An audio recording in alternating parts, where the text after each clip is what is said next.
அனைவருக்கும் அன்பான வணக்கம். நீங்கள் கேட்டுக்கொண்டிருப்பது கதைகளை. வாசிப்பவர் ஹேமலதா ஜெகநாத்.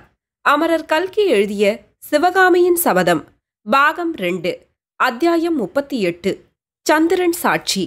இரவு ஜாம நேரத்துக்கு மேல் மாமல்லர், சிவகாமி, ஆயனர் ஆகியோர் திரும்பி கிராமத்தை அடைந்த போது நாவுக்கரசர் மடத்து வாசலில் பெரும் கூட்டம் நிற்பதைக் கண்டார்கள். நிலாவொளியில் அந்த கூட்டத்தின் மத்தியில் கத்தி கேடயங்களும் வாள்களும் மின்னின. 3 பேரும் துணுக்கமடைந்து வீதி முனையில் கோவில் மதில் ஓரமாக ஒதுங்கி நின்றார்கள்.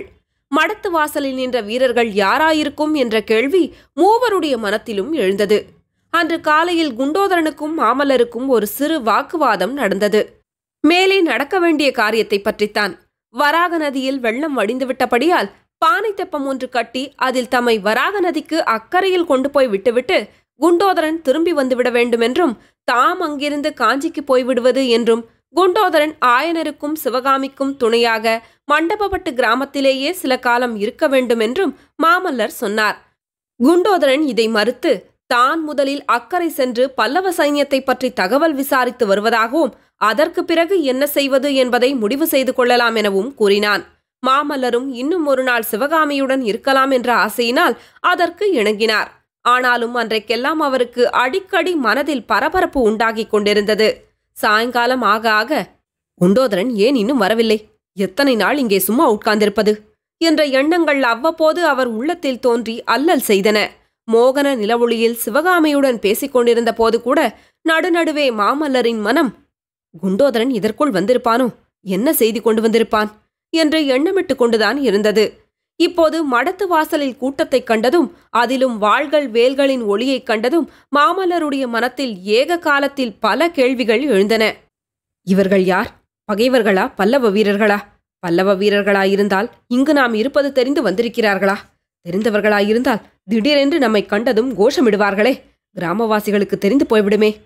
மாமல்லருடைய மனத்தயக்கத்தையும் அதன் காரணத்தையும் ஒருவாறு அறிந்து கொண்ட ஆயனர், பிரபு, தாங்களும் சிவகாமியும் சற்று இவ்விடமே நில்லுங்கள், நான் முன்னால் சென்று வந்திருப்பவர்கள் யார் என்று பார்க்கிறேன் என்று கூறிச் சென்றார். சிவகாமியும் மாமல்லரும் கோயில் மதில் ஓரத்தில் மதிலுக்குள்ளிருந்து கொப்பும் கிளையுமாய் வெளியே படர்ந்திருந்த மந்தார மரத்தின் அடியில் நின்றார்கள். அப்போது மாமல்லர் மடத்து வாசலில் நின்ற கூட்டத்திலிருந்து வந்த சத்தத்தை காது கொடுத்து கவனமாய் கேட்டார்.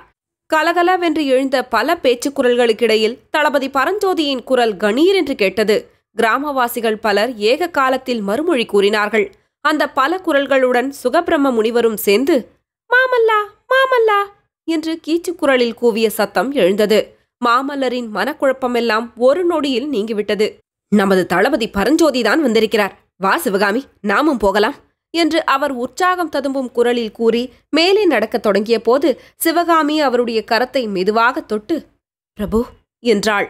மந்தார மரத்து கிளைகளின் வழியாக வந்த பால் நிலவின் ஒளியில் அவளுடைய கண்களில் துளித்திருந்த 2 கண்ணீர் துளிகளும் முத்துப்போல் பிரகாசித்ததை மாமல்லர் பார்த்தார். என் கண்ணே, இது என்ன என்று மாமல்லர் அருமையுடன் கூறி தமது அங்கவஸ்திரத்தினால் கண்ணீரை துடைத்தார். உங்கள் தளபதியின் குரல் கேட்டதும் இந்த பேதை பெண் அவசியமில்லாமல் போய்விட்டேன் அல்லவா என்று சிவகாமி விம்மினாள். இவ்விதம் நேருமென்று சற்றும் எதிர்பாராத மாமல்லர் அவளுக்கு எவ்விதம் தேர்தல் சொல்லுவது என்று தெரியாமல் சற்று திகைத்து நின்றார். பின்னர், என் ஆருயிரே, ஏன் இவ்விதம் பேசுகிறாய்? சற்று முன்னால் நீதானே உன் வாயார வீரமொழிகள் புகன்று என்னை போர்க்களத்துக்கு போகும்படி ஏவினாய். போக வேண்டிய சமயம் வந்திருக்கும் போது இவ்விதம் நீ கண்ணீர் விட்டால் நான் என்ன தைரியத்துடன் போவேன் என்று கூறி சிவகாமியின் அழகிய முகவாயை பிடித்து நிமிர்த்தினார். அப்போது சிவகாமியின் முகத்தில் நிலாமதியின் கிரணங்கள் நேராக விழ அவளுடைய இயற்கை பொன்னிற முகம் தந்த நிறம் பெற்று திகழ்ந்தது. சிவகாமி அவருடைய கரத்தை தன் முகவாயிலிருந்து எடுத்து தன் கண்களிலே சேர்த்து கண்ணீரால் நனைத்த வண்ணம், இந்த பேதை நெஞ்சம் ஏனோ காரணமில்லாத பீதி கொண்டிருக்கிறது. என் வாணாளின் இன்பம் இன்றோடு முடிந்துவிட்டது போல் தோன்றுகிறது. பிரபு, என்னை மறக்க மாட்டீர்களல்லவா? மத்த யானையின் மேலேறி யுத்த களத்தில் சத்துருக்களை துவம்சம் செய்யும் போதும், அகில சாம்ராஜ்யத்தின் சக்கரவர்த்தியாகி மணிமுடி தரித்து ரத்தின சிங்காதனத்தில் அமர்ந்திருக்கும் போதும் இந்த ஏழை சிற்பியின் மகளை மறவாமல் இருப்பீர்களல்லவா என்று கேட்டாள்.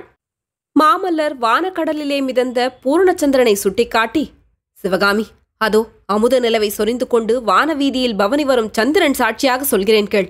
இந்த ஜன்மத்தில் உன்னை நான் மறக்க மாட்டேன் என்று வாக்குறுதி கூறுவதில் பொருள் இல்லை. நான் முயன்றாலும் அது முடியாத காரியம். உன் மனத்தில் காரணமின்றி தோன்றும் பீதிக்கு ஏதாவது உண்மையில் காரணம் இருக்குமானால் ஒன்றே ஒன்றுதான் இருக்க முடியும். ஒருவேளை போர்க்களத்தில் நான் வீரமரணம் அடைவேன்.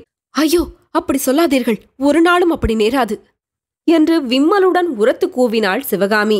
மாமல்லர் சொன்னார், அப்படி நேரவில்லை என்றால் உன்னை நான் மறப்பது என்ற பேச்சுக்கே இடமில்லை. யுத்தமெல்லாம் முடிந்து இந்த பரந்த பல்லவ சாம்ராஜ்யத்துக்கு சக்கரவர்த்தியாகி நான் ரத்தின சிங்காதனத்தில் வீற்றிருக்கும் காலம் வரும்போது நீயும் என் அருகிலேதான் வீற்றிருப்பாய். ஆனால் போர்க்களத்துக்கு போகும்போது வெற்றி அல்லது வீர மரணத்தை எதிர்பார்த்துதான் போக வேண்டும். நான் போர்க்களத்தில் உயிர் துறக்க நேர்ந்தால்தான் என்ன சிவகாமி? எதற்காக கவலைப்பட வேண்டும்? இந்த ஒரு பிறப்போடு நமது காதல் முடிந்து விட்டதா? ஒரு நாளும் இல்லை. போர்க்களத்தில் உயிர் போகும்போது எனக்கு நினைவிருந்தால் பிறைசூடும் பெருமானை தியானித்து, இந்த புண்ணிய பாரத பூமியிலே பாலாரும் பெண்ணையும் காவேரியும் அமுத பிரவாகமாய் பெருகும் தமிழகத்திலே மீண்டும் வந்து பிறக்கும் வரம் தாருங்கள் என்று கேட்பேன். அவ்விதமே இந்த தமிழகத்திலே பிறந்து ஊர் ஊராய் அலைந்து திரிவேன். பூர்வ ஜென்மங்களிலே நான் காதலித்த சௌந்தரிய வடிவத்தை, மோகன உருவத்தை, ஜீவனுள்ள தங்க விக்கிரகத்தை தேடிக்கொண்டு அலைவேன். இம்மாதிரி கார்த்திகை மாதத்து தாவள்யமான நில ஒளியிலே உன்னை மீண்டும் காண்பேன். கண்டதும் தெரிந்து கொள்வேன் நீதான் என்று. இந்த பெண்ணின் முகத்திலே ததும்பும் சௌந்தரியம் இவளுக்கு சொந்தமானதில்லை. பல ஜென்மங்களிலே தொடர்ந்து வந்த என் காதலின் சக்திதான் இந்த மோகனத்தை அளித்திருக்கிறது என்று தெரிந்து கொள்வேன். உன் கண்களில் ஜொலிக்கும் மின் ஒளியிலே என் உயிரின் சுடரைக் கண்டு தெரிந்து கொள்வேன். உன் இதழ்களின் புன்னகையில் என் இருதயத்தின் தாபம் தணிவதை உணர்ந்து அறிந்து கொள்வேன். இவள்தான் என் சிவகாமி. ஜன்ம ஜன்மங்களிலெல்லாம் என் உயிரிலே கலந்த இன்ப ஒளி இவள்தான். சரத்கால சந்திரனின் மோக நிலவில் நான் பார்த்து பார்த்து மகிழ்ந்த சௌந்தரிய வதனம் இதுதான். இந்த கருங்குவளை கண்களிலேதான் என்னுடைய விழிகளாகிய வண்டுகள் ஓயாது மொய்த்து மதுவருந்தி மயங்கின என்று தெரிந்து கொள்வேன். சிவகாமி, வாக்குறுதி போதுமா? திருப்தி அடைந்தாயா? மாமல்லரின் கவி இருதயத்திலிருந்து பிரவாகமாய் பொழிந்த அமுத சொற்கள் சிவகாமியை திக்குமுக்காடச் செய்தன. அவளுடைய தேகம் சிலிர்த்தது. புலங்காகிதம் உண்டாயிற்று. தரையிலே நிற்கிறோமா, வானவெளியில் மிதக்கிறோமா என்று தெரியாத நிலையை அவள் அடைந்தாள். திடீரென்று கலகல துவனியையும், அதோ மாமல்லர், அதோ பல்லவகுமாரர் என்ற குரல்களையும், மாமல்ல பல்லவேந்திரர் வாழ்க, வாழ்க, வாழ்க என்ற கோஷங்களையும் கேட்டு சிவகாமி சுயப்பிரஜை அடைந்தாள். எனக்கு திருப்திதான். ஜனங்கள் இங்கு வருவதற்குள் தாங்கள் முன்னால் செல்லுங்கள் என்று கூறினாள். தொடரும். கதையலை உங்களுக்கு பிடிச்சிருந்ததுன்னா உங்க நண்பர்களோடும் உறவினர்களோடும் பகிர்ந்துக்கோங்க. நன்றி.